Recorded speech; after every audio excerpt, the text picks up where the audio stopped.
Assalamualaikum warahmatullahi wabarakatuh. Saya membuat video ini untuk menjawab soal UAS keamanan sistem informasi di semester 4.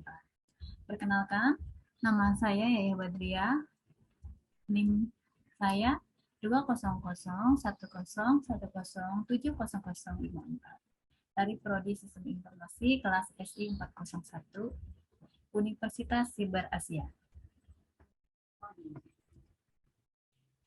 Soalnya pertama adalah, apa yang kamu dapatkan setelah mempelajari keamanan sistem informasi selama 1 semester di Universitas Siber Asia? Intinya, banyak ilmu yang didapat tentang apa saja yang masuk dalam kategori-kategori keamanan informasi, mulai dari threat, vulnerability, dan sehingga bisa mendapatkan dan atau memberikan solusi atas masalah dan risiko dari keamanan informasi. Jika kita berbicara tentang keamanan sistem informasi, selalu kata kunci yang dirujuk adalah pencegahan dari kemungkinan adanya virus, hacker, crackers, dan lain-lain. Padahal, berbicara masalah keamanan sistem informasi, maka kita akan berbicara kepada kemungkinan adanya risiko yang muncul atas sistem tersebut. Pengertian dari keamanan informasi adalah penjagaan informasi dari seluruh ancaman yang mungkin terjadi dalam upaya untuk memastikan atau menjamin kelangsungan bisnis, meminimalisasi risiko bisnis, dan memaksimalkan atau mempercepat pengembalian investasi dan peluang. Nah, masalah yang ada akan berdampak kepada 6 hal utama dalam sistem informasi, yaitu efektivitas, efisiensi, kerahasiaan, integritas, keberadaan, kepatuhan, dan keandalan. Adapun kriteria yang perlu diperhatikan dalam masalah keamanan sistem informasi, ada 10 domain keamanan yang perlu diperhatikan, yaitu 1. Akses kontrol sistem yang digunakan. 2. Telekomunikasi dan jaringan yang dipakai. 3. Manajemen praktis yang dipakai. 4. Pengembangan sistem aplikasi yang digunakan. 5. Kriptograf yang diterapkan. 6. Arsitektur dari sistem informasi yang diterapkan. 7. Pengoperasian yang ada. 8. Business Continuity Plan atau BCP dan Disaster Recovery Plan atau DRP. 9. Kebutuhan hukum, bentuk investigasi, dan kode etik yang diterapkan. Dan 10. Yaitu tata letak fisik dari sistem yang ada. Kita akan lanjut kepada soal kedua, yaitu pemaparan terkait dari materi audit sistem informasi. Baik, saya akan jelaskan.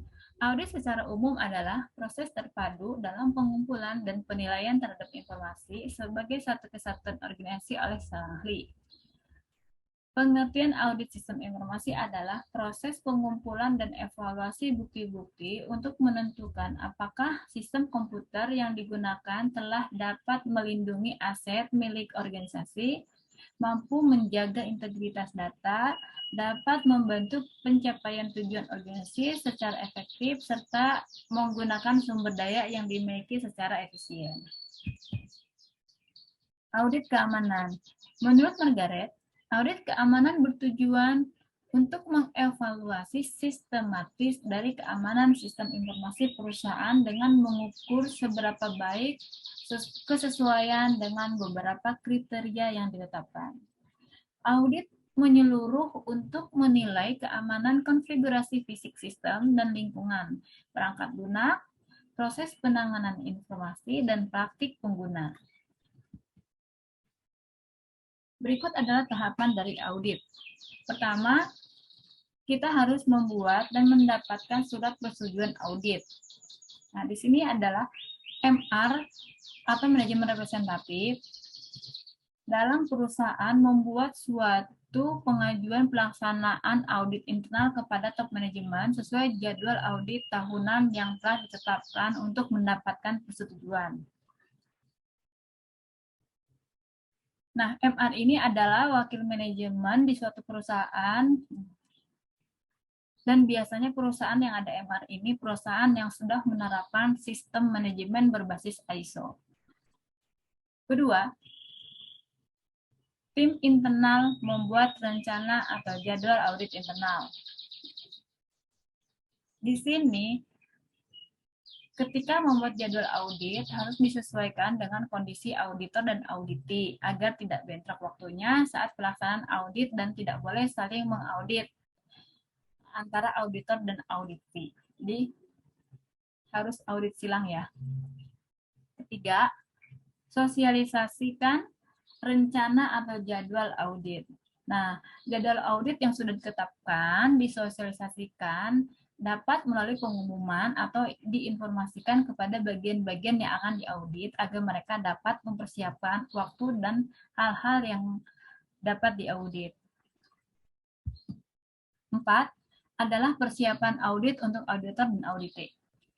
Auditor harus menyiapkan tujuan audit, ruang lingkup audit ya, kriteria audit, checklist audit, form NC untuk nanti bila mana ada temuan, dan form laporan audit, dan membuat analisa risiko jika audit tidak sesuai. Dan auditi harus menyiapkan dokumen atau prosedur kerja dan bukti-bukti pekerjaan yang dikerjakan. Nah, biasanya ini dinamakan report ya, atau arsipnya dari setiap pekerjaan yang dikerjakan. Kelima itu adalah pelaksanaan audit. Nah, teknik audit yang digunakan itu adalah wawancara, inspeksi visual suatu sistem, lokasi, ruang, kamar, dan objek. Ketiga ada observasi. Lalu analisis file atau berkas termasuk data elektronik ya. Dan analisis data misal log file, evaluasi database dan lain-lain. Pemeriksaan teknis yaitu contohnya menguji sistem alarm, sistem kontrol akses dan aplikasi. Terus juga akan ditanyakan terkait kuesioner dilakukan atau tidak. Biasanya ini umpan balik kalau kita kepada pelanggan ya, biasanya kita suka memberikan umpan balik ya atau kuesioner. Keenam adalah pemeriksaan data dan bukti. Nah, di sini tim auditor dapat menggunakan sampling dari proses yang ada di perusahaan tersebut untuk memastikan bahwa perusahaan menjalankan prosesnya sesuai dengan apa yang sudah ditetapkan. Jika dalam pemeriksaan terdapat ketidaksesuaian, maka hal itu dibuatkan catatan temuan dan dimasukkan ke dalam form non-conformity atau tadi disebutnya form NC yang disepakati oleh auditor dan auditi. Dan ketidaksesuaian atau temuan itu harus berdasarkan bukti fisik. Lalu tahap ketujuh itu adalah penyusunan temuan audit. Tim auditor membuat laporan hasil audit yang dituangkan dalam form laporan hasil audit yang terdiri dari satu tujuan audit. Tujuan audit itu adalah untuk memastikan kesesuaian antara implementasi audit dengan kriteria audit atau standar atau regulasi, pedoman, prosedur, atau standar lainnya. Lalu kriteria yang telah ditetapkan. Misal gini, kalau keamanan informasi itu biasanya dengan standar atau persyaratan ISO 27001/2001 atau regulasi. Nah, kalau regulasi berarti mungkin ada regulasi dari Keminfo atau dan lain-lain. Masih lanjut tahap ke-7 yaitu penyusunan temuan audit, yaitu bukti audit. Nah, ketidaksesuaian yang ditemukan dapat dipoto sebagai bukti audit dan kesimpulan hasil audit. Tim auditor akan merekap temuan-temuan selama mengaudit yang terdiri dari jumlah temuan itu berapa, temuan termasuk masuk kategori temuannya itu apa, itu mayor, minor, observasi, persetujuan atas temuan yang ditandatangani oleh kedua belah pihak antara auditor dan auditi, dan kesepakatan waktu penyelesaian untuk tindakan koreksinya ya. Dan kedelapan adalah sosialisasi hasil audit. Nah, di sini tim auditor akan mengundang semua pihak atau auditi untuk menyampaikan kesimpulan atau laporan hasil audit. Laporan hasil audit dilaporkan kepada top manajemen.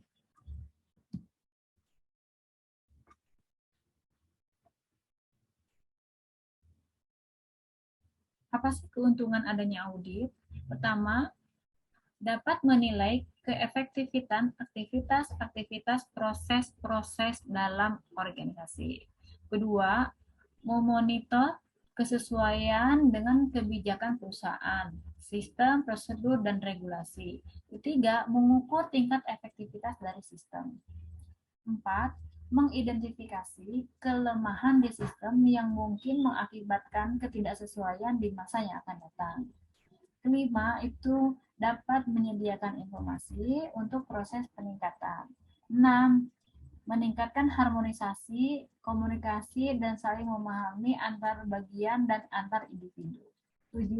Melaporkan hasil tinjauan dan tindakan risiko ke manajemen berdasarkan data dan fakta yang dihasilkan dari audit. Jadi, informasi audit harus dijaga sehingga sebuah aksi dapat ditelusuri. Data audit harus dijaga dari modifikasi dan perusakan dari pihak-pihak yang tidak bertanggung jawab. Jenis-jenis audit teknologi informasi sistem yaitu audit sistem, yaitu audit terhadap sistem terdokumentasi untuk memastikan sudah memenuhi standar nasional atau internasional. 2. Audit pemenuhan atau compliance untuk menguji efektivitas implementasi dari kebijakan, prosedur, kontrol, dan unsur hukum lainnya. Ketiga itu audit produk dan layanan, yaitu untuk menguji suatu produk atau layanan telah sesuai seperti spesifikasi yang telah ditentukan dan cocok digunakan. Kesuksesan proses audit teknologi informasi sistem tergantung pada hal-hal berikut, yaitu pemilihan auditor yang tepat. Auditor yang dipilih untuk jadi orang yang dipilih untuk menjadi auditor itu harus sudah mengikuti training audit internal supaya ada pembekalan untuk tata cara melaksanakan audit internal. Lalu persiapan yang matang dan adanya respon, ya. Adanya laporan yang berarti. Jadi setiap temuan itu bukan asal ada temuan, tapi memang temuan-temuan itu memang harus sesuai di lapangan, dibuktikan dengan bukti-bukti yang objektif. Adanya aksi yang tepat yang diminta oleh auditor. Nah, audit internal teknologi informasi meliputi hal-hal berikut.